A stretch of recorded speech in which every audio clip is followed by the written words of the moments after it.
जय जय श्री राधे।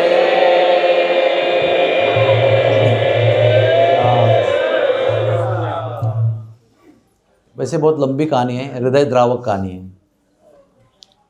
रो सको तो रो लो तो भी अच्छा है। तो कृष्ण मथुरा गए और मथुरा जाके उन्होंने कूलयापीड़ को मारा, चाणूर, मुष्टिक, शल, तोशल और कूट को मारा, और क्या, धनुष तोड़ दिया, विष्णु का धनुष तोड़ दिया, बहुत पराक्रम किया। फिर कंस को मार दिया। फिर कंस को मारने के बाद में उग्रसेन को मुक्त किया, फिर वसुदेव देवकी को मुक्त किया, है ना। तो अब बताओ मुझे, आप उग्रसेन को पहले मुक्त क्यों किया, माता पिता को मुक्त क्यों नहीं किया? राजा वो लाखों का पोशिंदा होता है। जब यहाँ से गए थे ना तो मैया नहीं गई थी, ग्वाल बाल और नंद महाराज गए थे साथ में।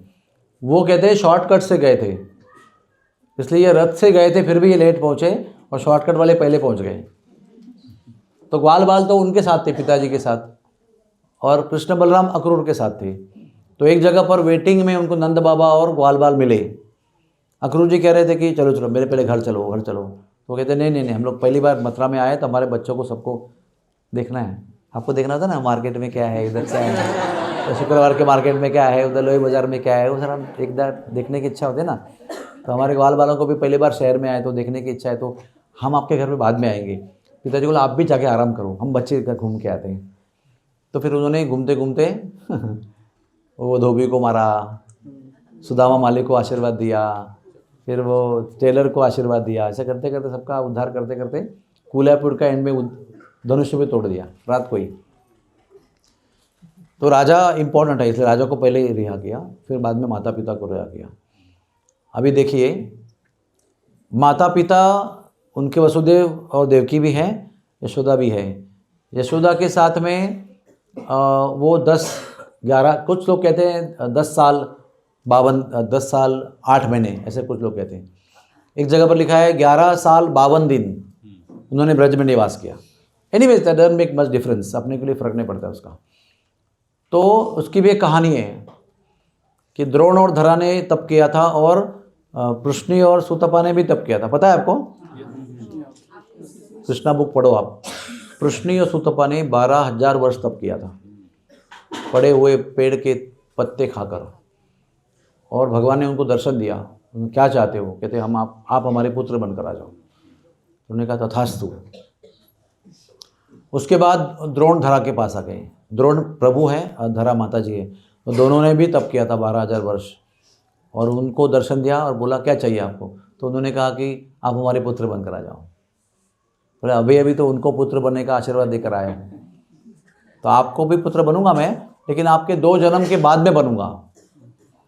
तो वहाँ पर इतने रोए इतने रोए इतने रोए कि भगवान को अपना प्लान कैंसिल करना पड़ा, जो भगवान की योजना थी कि मैं ऐसे करूँगा।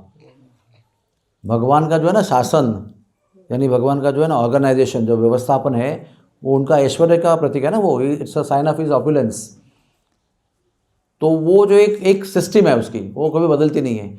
लेकिन जब भगवान के प्रेमी भक्त उनके सामने आते हैं तो वो सिस्टम भी भगवान को तोड़ना पड़ता है। He has to break his own rules. तो इनका प्रेम देखकर भगवान इतना पिघल गए, बोले अभी मैं इनको अगर बोलूँगा कि 2 जन्म के बाद तो क्या करेंगे ये, तो बहुत दुखी हो गया भगवान। तो उन्होंने ना एडजस्ट कर लिया। उन्होंने कहा कि एक काम करते हैं, मैं जैसे जन्म लूँगा ना उनके पास, तो पहले आपके पास आऊँगा और आपके पास कुछ समय बिताऊँगा, फिर उनके पास जाऊँगा। इसलिए वो इस वादे को निभाने के लिए जन्म होते वहाँ भाग गए। वैसे अनेक कारण है उसके। ब्रज पर इतना प्रेम था उनका, तो वो ब्रजवासियों का प्रेम उनको पहले अनुभव करना था। फिर वो जो भी ऐश्वर्य वाला काम है ना, महाभारत का युद्ध बनाना है, शादी करनी है, राज्य बसाना है, जो भी कुछ है उनको बाद में करना था। ये जो प्रेम की बातें हैं पहले करनी थी उनको। तो बहुत समय तक जैसे जन्म हुआ, देवकी ने केवल एक बार ही स्तनपान कराया उनको, ओनली 1 टाइम। देखो माता के लिए कितना डिफिकल्ट चीज़ है। जिस दिन में 15 बार भी कर सके तो माता का दिल नहीं भरता है। 6 महीने, 1 साल, 2 साल तक मैया दूध पिलाती रहती है, तो वात्सल्य संतुष्ट हो जाता है। लेकिन एक बार इतने सुंदर, इतने दिव्य बालक को जन्म देने के बाद में एक ही बार स्तनपान करा के त्याग करना पड़ा उसको। कितना बड़ा त्याग है देवकी का, हम विचार नहीं कर सकते।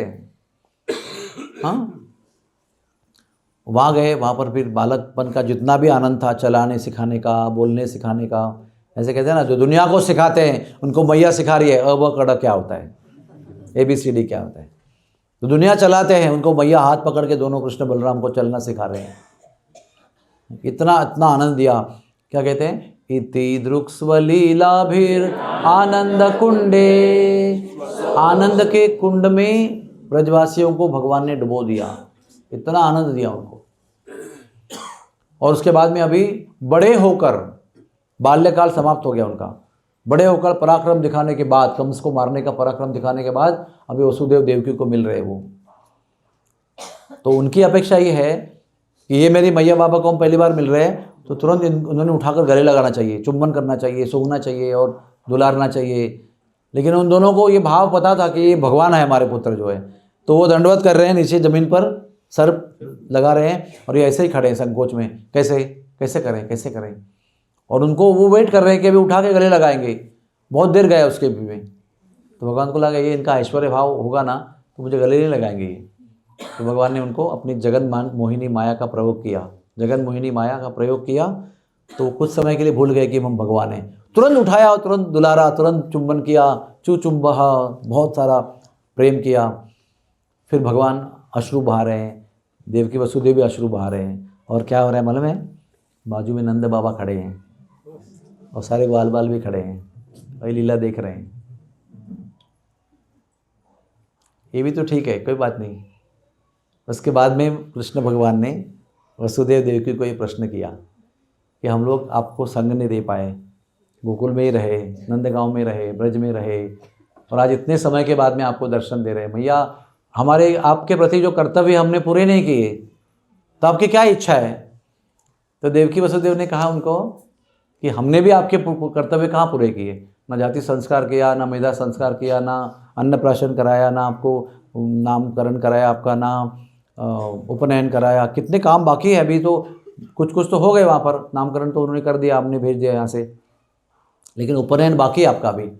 जितने समय भगवान ब्रज में रहे ना, उनका जनित संस्कार नहीं हुआ था, गुरुकुल नहीं गए, वो खेल ही रहे हैं लंबे समय तक। हाँ, हमारे तक 5 साल तक खेलने का अलाउड है, भगवान 11 साल तक खेलते रहे, उसके बाद में स्कूल गए, लेट कमर। हाँ, तो उन्होंने कहा कि बहुत सारे संस्कार हमारे कर्तव्य के बाकी है, आपको गुरुकुल भेजना है, आपको विद्या प्रारंभ संस्कार करना है। उसको कहते हैं हाटे खाड़ी संस्कार, हाटे खड़ी वो लिखाते हैं, उसको ओम लिखाते हैं चावल में, और विद्या आरंभ करते हैं, है ना। तो भगवान देवकी वसुदेव कहते हैं तो आप क्या चाहते हो, तो वो कहते हैं आप यहीं रह जाओ।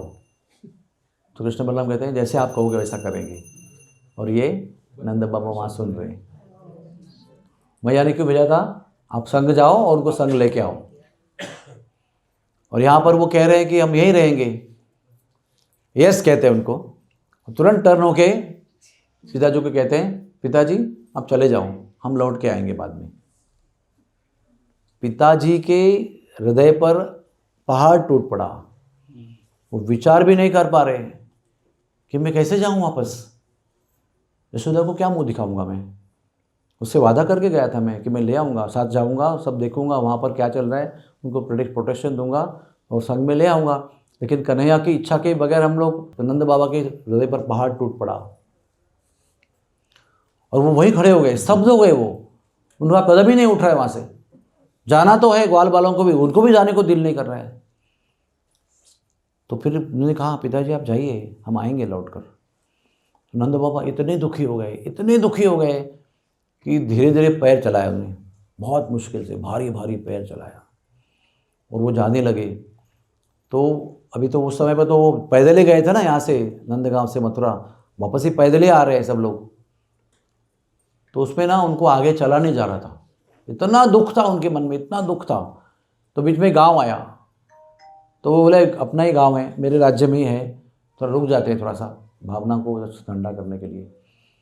तो वो सब लोग खुश हो गए। अरे गौरव वो नाम के गांव का नाम था, बाद में पढ़ा वो, लेकिन वहाँ के लोग बहुत खुश हो गए। अरे महाराज आ गया, हमारे महाराज आ गए, हमारे राजा आ गए। तो बहुत सत्कार किया उनका, बहुत सारा आनंद किया, फूलों का वर्षाव किया। और उसमें ये बीच में रो रहे हैं। हाँ, इनको मतलब वो अभी उनको एक टाइम चाहिए, इसलिए टाइम के लिए गए थे, लेकिन वहाँ पर तो लोग खुश हो गए, उनको पुष्प वर्षाव कर रहे हैं। बहुत समय बीता, कुछ खा नहीं पाए, वो खिला रहे, पिला रहे, सत्कार कर रहे, ये कर रहे, सो जाओ, बैठो, आराम करो, वो केवल रो रहे हैं। तो कुछ समझ नहीं आ रहा है क्यों रो रहे हैं, वो कुछ बोल नहीं पा रहे, उनको कुछ समय चाहिए था, he wanted some time to settle down with the emotion, लेकिन वो रुक नहीं पाए। तो सारे उस गांव के वासियों ने मिलकर उनका गौरव किया बहुत। तो उस गांव का नाम पड़ा गौरव, वो भी मथुरा के रास्ते पर है।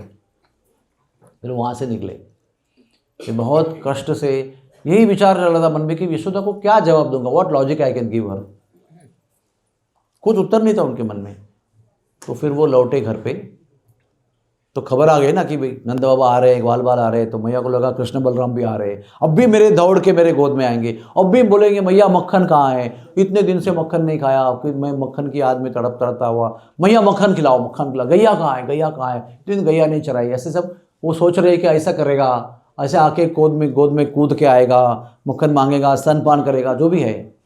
आपको लगेगा 10 साल में थोड़े स्तनपान करते हैं, लेकिन ब्रज में प्रेम से सबको स्तनपान कराते हैं, बड़े बड़े ग्वाल बालों को भी करते हैं।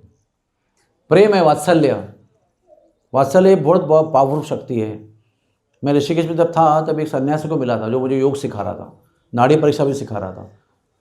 तो उसने कहा कि मैंने मेरे दादी का दूध पिया है। बोला कैसे? उन्होंने बताया कि दादी तो वैसे उम्र हो चुकी थी, उसके कोई दूध निकलने का चांस नहीं था उसका, लेकिन बालक को गोद में लेते इतना वात्सल्य भराता था, उसके सूखे हुए स्तन से दूध निकलता था, और कभी माँ कभी दादी, कभी माँ कभी दादी, बोले दोनों को दूध पिया मैंने। ये हकीकत है। प्रेम और वात्सल्य में इतनी शक्ति है, वो सूखे स्तन से भी दूध निकाल सकता है। तो वो लग रहा है उसको कि अभी आके बोलेगा, दूध पिएगा, सब कुछ करेगा। तो नंद बाबा आए, एकदम गंभीरता से आए, उनको भी जिसके चिंता में वो वहाँ से आए, वो उनकी परीक्षा भी होने वाली है। तो एकदम गंभीरता से वो एकदम गंभीर होकर ना आंखें ऐसे लाल हो गई है उनकी। तो कह रहे क्यों बोलते क्यों नहीं, कहाँ है कृष्ण बलराम? उनको लगा कि आते आते खेलने गए होंगे दोस्तों को लेकर, बहुत दिन के बाद आए लौटकर, आते होंगे ऐसा बोलेंगे। तो बहुत देर प्रयास के बाद में कहते हैं कृष्ण बलराम नहीं आए। तो कहती अच्छा मजाक कर लेते हो आप, ये भी कोई मजाक करने का समय नहीं है, मैं बहुत दिन से व्याकुल हूँ, आप जानते नहीं हो, जल्दी बता दो कहाँ पर है वो। तो फिर एक बार कहते हैं कृष्ण बलराम लौट के नहीं आए, हम लोग अकेले चल के आए। तो फिर वो गंभीर हो गए कि भाई वही बात दोहरा रहे हैं। तो कहते क्यों नहीं आए? तो उन्होंने वो प्रसंग उनको बताया कि ऐसे ऐसे कंस को मारा, फिर इनको रिहा किया, फिर इनको रिहा किया, फिर मैया बाबा को मिले, फिर वो दंडवत किया, फिर आके आलिंगन दिया, चुम्बन किया, दुलारा, सब बहुत सारा किया। फिर उन्होंने ये प्रश्न किया, उन्होंने उत्तर दिया, और उन्होंने कहा यही रहो, हमको संस्कार करने बाकी है, हमारा भी आपके प्रति कर्तव्य है। और इन्होंने भी कहा हमारा भी तुम्हारे प्रति कर्तव्य है। तो उन्होंने कहा यही रह जाओ।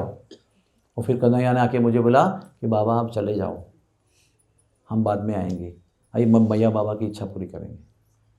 तो मैं कृष्ण की इच्छा के विरुद्ध कुछ बोल नहीं पाया और आ गया मैं यहाँ पर। तो अभी मैया बहुत गर्म हो गई, बहुत बिगड़ गई वो। उन्होंने कहा लौट के आए कैसे सकते हो, why you came back, you shouldn't have come back. जब तक उसको लेके नहीं आए तब तक आपको निकलना नहीं चाहिए था, आप कैसे लौट के आए? तो अभी उनको डांटना आरंभ किया उसने कि आप कैसे पिताजी हो, कैसा प्रेम है आपका पिताजी का, बालक को छोड़ के आए वहां पर आप। अभी वो ना उसका क्या कहते हैं ना, पारा बोलते ना, पारा, वो थर्मामीटर कैसा बढ़ते बढ़ते आता ना, वो ऊपर ऊपर जा रहा है वो। फिर वो ना वो उस विरह की भाव में इतनी व्याकुल हो गई कि वो क्या बोल रहे समझ में नहीं आ रहा है उसको। पूरा अनकंट्रोल्ड स्पीच है उसका, लेकिन वो पूरा वात्सल्य से भरा हुआ है। वो कहती है कि आप है ना प्रेम करना ही नहीं जानते। अरे प्रेम करना तो दशरथ जानते हैं। जब राम जी चले गए तो दशरथ जी ने प्राण त्याग दिए, वो जानते थे, वो सच्चे पिताजी हैं, वो जानते हैं प्रेम कैसे करना है। ऐसे अभी बोलते बोलते जाते हैं, आखिर बॉम्ब डाल दिया उसने। तो क्या आप मर क्यों नहीं गए वहां पर, वाई यू डिडंट डाई? उसके बिना आने के बदले दशरथ की तरह मर क्यों नहीं गए? वो सच्चे पिताजी प्रेमी थे, आपके अंदर कुछ प्रेम ही नहीं है। ऐसे बोलकर वो बेहोश होकर गिर गई। नंद बाबा ना देखो इतने उच्च वात्सल्य प्रेमी है, वो सब कुछ सुन रहे हैं और सब कुछ सहन कर रहे हैं, झगड़ा नहीं कर रहे हैं। तुम क्या जानती हो, तुम भी प्रेम करती हो क्या, तुम क्या समझते हो अपने आप को। ऐसा कुछ नहीं है। वो जानती है कि यशोदा कितना प्रेम करती है, इतना आदर है उनके मन में यशोदा के प्रति, कि इतना वात्सल्य उसके मन में है, मैं भी तुलना नहीं कर सकता उसके वात्सल्य के साथ। इसलिए वो सब कुछ सुन रहे हैं, सब कुछ सुन रहे हैं, सब कुछ सुन रहे हैं और कुछ नहीं बोल रहे हैं। लेकिन ये तो ज़्यादा ही हो गया ना, कि आपको तो मर जाना चाहिए था, आपको प्रेम करना आता ही नहीं है, वो दशरथ को प्रेम करना आता है। ऐसे करके जब बेहोश हो गई तो सबसे पहले भागे उसको होश में लाने के लिए। बहुत देर के बाद में होश में आई वो, तब थोड़ी सी सहमी सी थी, थोड़ा वेग जो है ना वो डांटने का थोड़ा कम हो गया था, थोड़ा बहुत सिसकियाँ भर के रो रही थी, क्यों नहीं आए वो, क्यों नहीं आए, क्यों नहीं लाए उनको आप, क्यों उनके बिना लौट के आए। फिर उन्होंने कहा मैं कुछ बताऊं आपको। बोले हाँ बताइए। तो कहते हैं कि ये जो वार्तालाप हुआ ना कि आप जाइए, उसमें उन्होंने ये भी कहा था कि हम ये सब कर्तव्य पूरा करके लौट के आएंगे। क्या रुकी किसके लिए, गुरुकुल जाना है, उपनयन कराना है और बहुत सारे और भी संस्कार कराने हैं। तो बाबा ये सब इनकी द्वारा इच्छाएं पूर्ण करके मैं लौट के आऊँगा, आप निश्चिंत रहो। कहते हैं देव यशोदा, मर जाना तो बहुत आसान था, लेकिन अगर मैं मर जाता और जैसे दशरथ ने प्राण त्याग दिए वैसे मैं भी प्राण त्याग कर दे सकता था, लेकिन उसने कहा था कि मैं आऊँगा लौट के, और जब वो लौट के आएगा और पूछेगा बाबा कहाँ हैं, तो आप क्या जवाब दोगी उसको, बाबा चले गए, तो उस पर क्या बीतेगी। इसलिए देव यशोदा, ना आपको मरना है ना मुझे मरना है, हम दोनों को जिंदा रहना है जब तक वो आएगा लौट के। क्योंकि जब वो लौट के आएगा तब उसको हमारे ना होने का दुख नहीं होना चाहिए, तो उसने कहा है वो आएगा। तो बोलते देव यशोदा, मरना तो बड़ा आसान था, लेकिन मैं जिंदा रहा क्योंकि मुझे कान्हा को सुख देना है जब वो लौट के आएगा। ये है हमारे नंद बाबा। हरे कृष्णा, जय जय Shri Radhe Shyam. Thank you very much. Hare Krishna.